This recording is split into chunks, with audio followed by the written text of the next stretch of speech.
Yes, Admiral, what is it? The Emperor commands you to make contact with him. Move the ship out of the asteroid field so that we may send a clear transmission. Yes, my lord.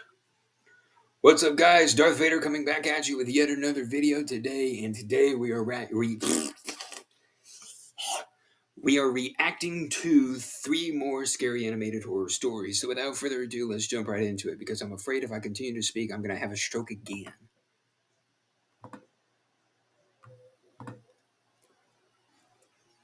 One night last summer, 2 of my friends, Sam and Jake, convinced me to sneak out with them and drink. We were all bored, just looking for something to do. We decided to go for a walk to a local gas station that was open 24 hours a day. The walk there was pretty uneventful. We talked about random topics and drank a couple of beers. Once we got to the gas station, Jake had to use the bathroom. When he was in the bathroom, there was a dirty, sketchy guy in there. Jake struck up a conversation with this guy. Why? It was pretty normal, except when the guy asked why he was out so late, and if he was by himself. Jake brushed it off, as the guy was just trying to tell him to stay safe. We bought some snacks, and we noticed the guy following us around, while he was talking to someone on his phone. We left soon after, and on the way back, we sat on the side of the road and talked for a while, as we drank some more. It was pitch black by now because there are no street lights in the area. What the fuck is We saw that? a car coming down the road, which was no big deal. We sneak out pretty often, and we've never had any real problems. Okay. Cars usually just drive by.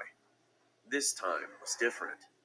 The car spun around in the road and pulled up right next to us on the street, and 2 guys got out. That's not right next to you. That's right in front of you. Got up and sprinted down the street. Run away! An RV, while Sam hopped a fence. The 2 men looked dirty, like they hadn't showered in days. We watched the 2 guys for a little while, which is when we noticed that one of them had a gun in his hand. They looked in our direction for a few minutes before they got back into their car and drove off. Jake and I looked for Sam, but we couldn't find him, so we decided to head back home. We thought we had lost them, but on the way back we turned a corner, and those same guys were sitting in the car, waiting there. We ran through the alleyways and backyards until we lost them. Yeah, fuck Every that few shit. minutes, we saw the car driving Cafe. slowly down a street or alleyway in the distance. And while they were looking, guys, they kept looking. They were looking really hard, and then they saw it. And we would hide. Eventually, we made it back, and Sam messaged to tell us that he got followed by a different car, but he made it home safe. It's been almost a year since that night. We're always more cautious when we go out, and Sam still has nightmares about being abducted. I don't know for sure if the guy from the bathroom had anything to do with it, but we believe that he's somehow connected to it. I wouldn't doubt it. Oh, I was going to do it. All right, well, I thought there would have been just a little more to that, but hey, what can you do?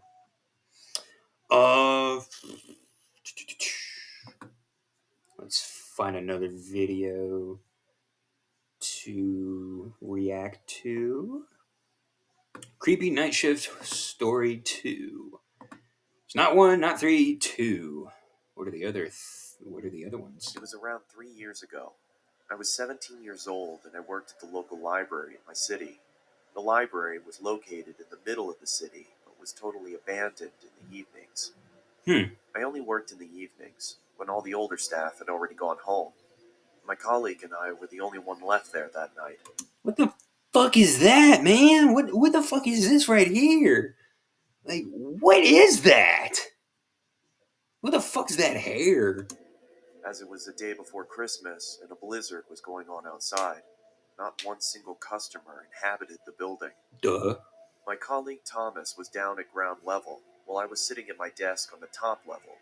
Normally, I would take the time to study, but it was the holidays, and I was completely bored to death. The library was recently renovated, so I could look outside through the big windows that they had put up. I mostly looked at the blizzard going on, thinking about my bike ride home. It was a dark December evening, and the snow was piling up. I just wanted to go home. If you're on the top level, there's a bad fucking blizzard if the snow is piling up that much. It's really snowy out there, Tom. What do you say we close up early? No one's going to show up anyway. Over. Your jokes are funny. Over. Just 10 minutes before we closed, I heard some people coming up the stairwells. It was some kind of family. One man and a woman with two girls. What the fuck? Are these motherfuckers from the 1800s? Like, what the fuck? I thought I was watching scary animated stories. I'm watching... What the hell? When they came through the door, I immediately saw that they weren't ordinary. The man had a pale, almost white face and wore red lipstick. The woman was also completely pale. They all wore clothing like they used to be in the 17 or 1800s. So it's not just me. What the fuck? This guy's dressed in red. I figure he's from Britain around that time then. The redcoats are... I fucked it up. I had a stroke. The redcoats are coming. The redcoats are coming. I can't be the only one. My history exam, so I recognized it immediately. While I walked towards them, I saw that they were looking around as if they were lost. If I was a ghost from that fucking far back, of course I'd be looking around like I was lost. Where the fuck am I? Can I help you folks? I asked them. They looked at me with big eyes, if I was talking Chinese. I almost thought about bailing, but as we just had a meeting about customer satisfaction, I asked again, a bit louder. Can I help you folks? They now all looked at me with a big smile and large eyes. I was totally creeped out, and I didn't really know what to do anymore. If I can help you, I'll be at my desk, I said, and I quickly walked away. When I was at my desk, I could still see the family just standing there, doing absolutely nothing. Tom, have you seen this family that just came in? Over. No, no one's come through the entrance. You good? Over. Now I was even more creeped out. When I looked up, I saw the man walking towards me. He From the looks inside, pissed. I could almost cry, but I did my best not to show it. The man stood in front of me with his pale face and called out something in a language I couldn't understand. It sounded like English, but it sort of wasn't. I couldn't make out anything. I looked down at my computer to make it look like I was searching, hoping he would just take off. When I finally looked up, nobody was there. The whole They were gone like a fart in the wind, just... floor was abandoned again. I did a quick sweep of the floor, but I found nobody. As if they just vanished. Like a fart in the My wind. colleague came up the stairs, and I told him what happened. He didn't believe me, and I thought I was trying to scare him. Luckily, there were security cameras in the library, so we could just watch what happened, right? After we closed the library, we went to the security office in the building and looked at the footage from earlier that evening. What I saw then was the creepiest thing ever. I was talking to nobody. Bro. The whole family wasn't on the screen. It was just me, talking to myself. Is that it? God damn it. Yada yada does it. If you guys know what that phrase is from, comment down below. Don't just say the name of the anime, say what part of the anime. There's like 6 seasons of this anime. You better comment the right season. Let's find another video.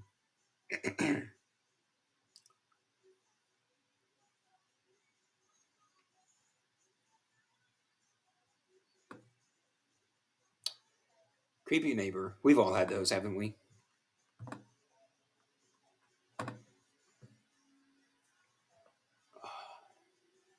This happened in 2009. We would fly from our home state in California to Minnesota to visit my father's family for the summer. I've always enjoyed it there because of the nature and peaceful atmosphere.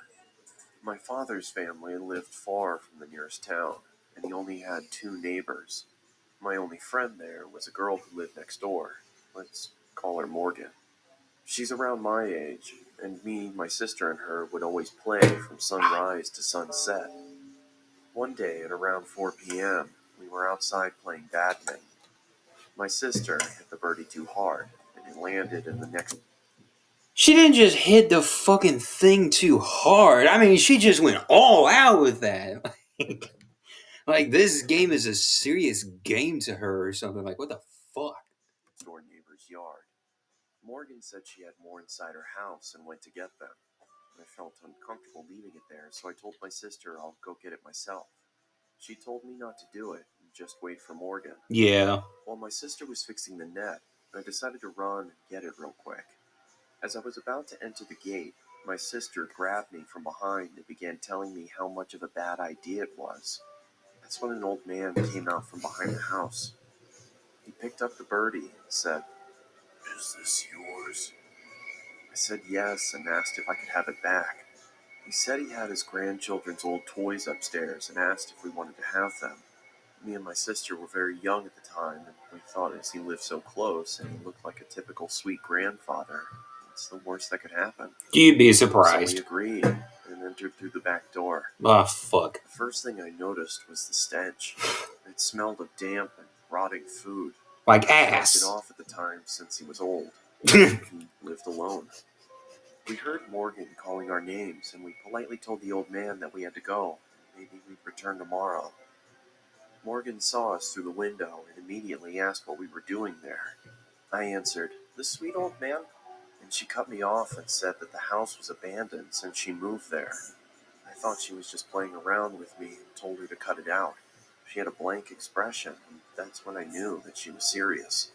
We never told anyone because we didn't want to cause any trouble. But now that I'm older, I wonder if it was some ghost or creepy old man luring kids into that house. The house got demolished recently, which is why I wanted to share this story. Okay. I'm a little disappointed. I expected a little more out of that. Good lord. Um,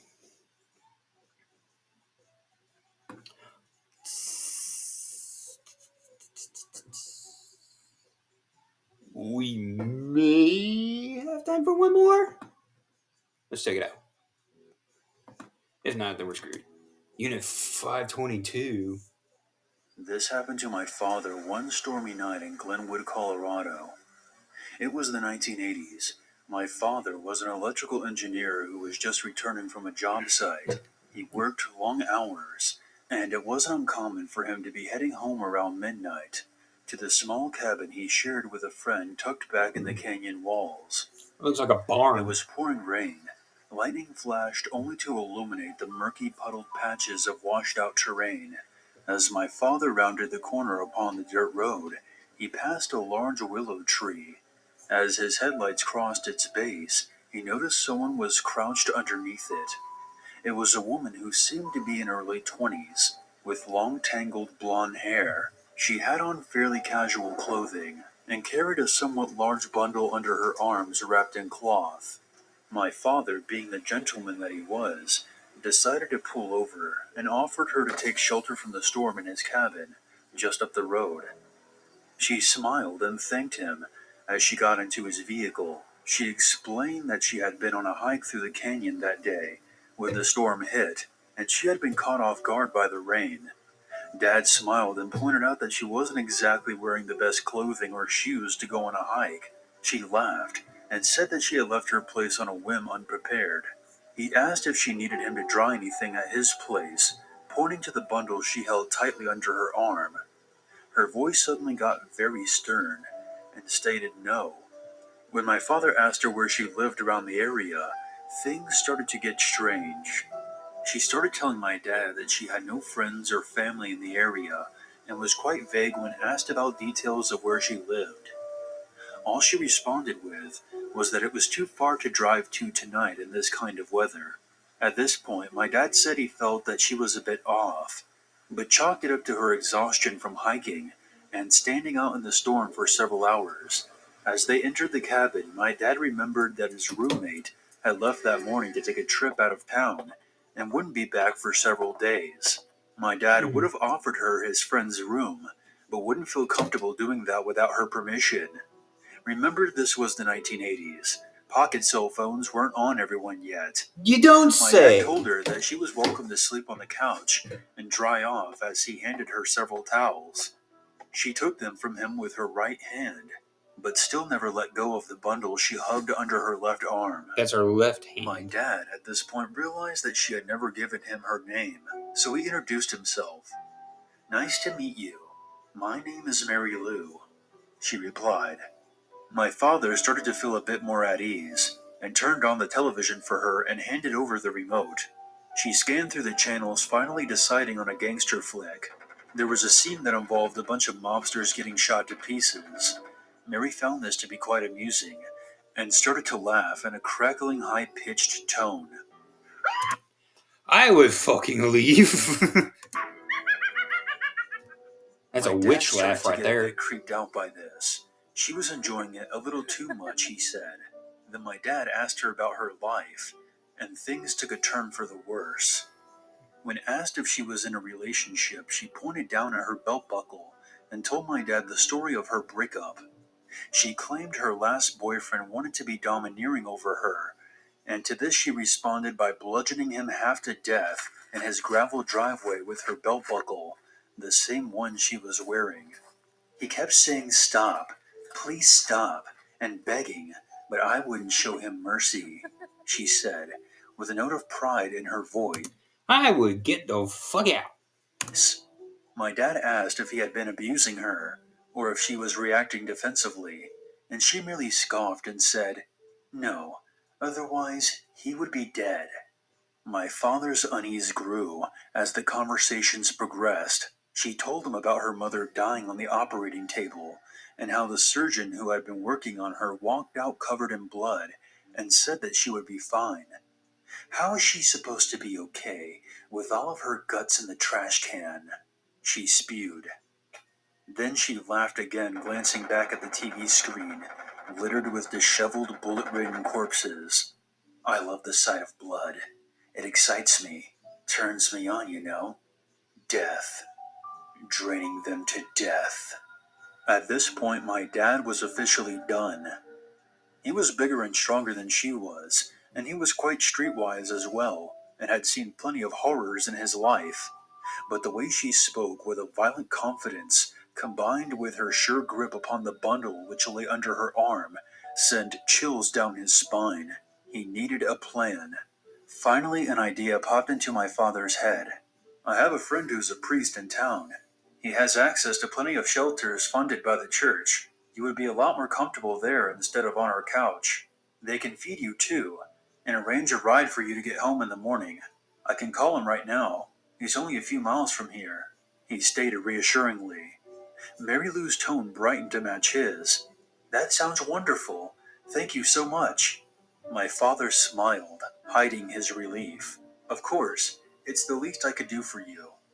As my dad walked over to the phone and began to dial the number, Mary Lou erupted in a low guttural growl. "I hate priests. I hate priests." She said it with a tired hatred, a clear, distinct, audible, whispered disdain from the bottom of her heart, with an unflinching resolve. My dad had enough. This wasn't a game to play anymore. This was beyond a stranger with odd tendencies. A darkness with coiled cruelty had crossed the threshold of his door.